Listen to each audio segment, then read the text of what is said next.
Leikashi tuinali Leikashi da hanglu jikhala ni kata Leikashi na otsa ma jiri ngasa na wilaysha mi tùy chung mấy cái khờ vào chung mấy đã chỉ thấy mi quỳ mà chung dân đã chụp mà chứ ngạc sắc chôn ra cờ chỉ lo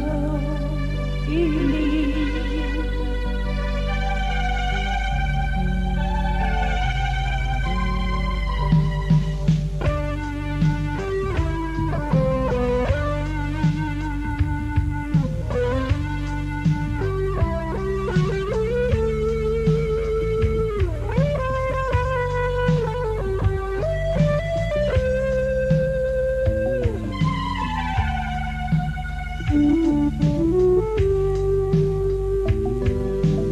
Leikashi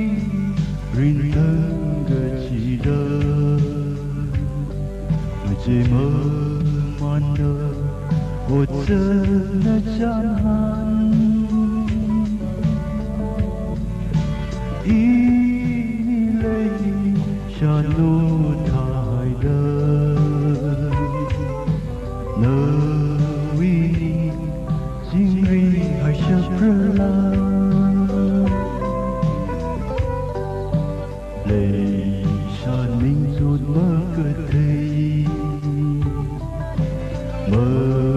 chụp nhường lưu khai gửi chan ninh khờ ni mà mi kiên khờ ni rút mơ tai mây rờ lưu mi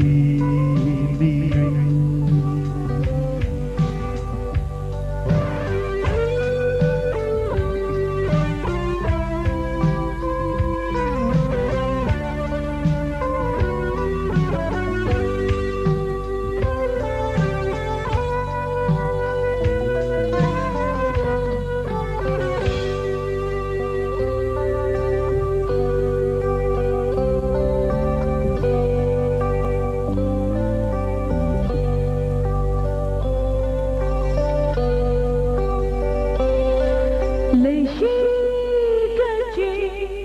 tuinali Leikashi da hanglu jikhala ni kata Leikashi na otsa ma jingri ngasa na wilaysha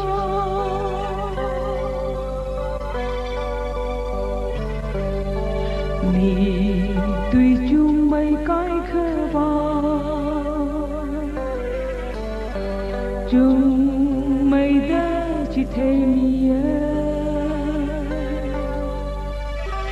quỳ mà chung dân đã chụp mà chứ ngạc sắc chôn ra cả chỉ là ili ngạc sắc chôn ra cả chỉ là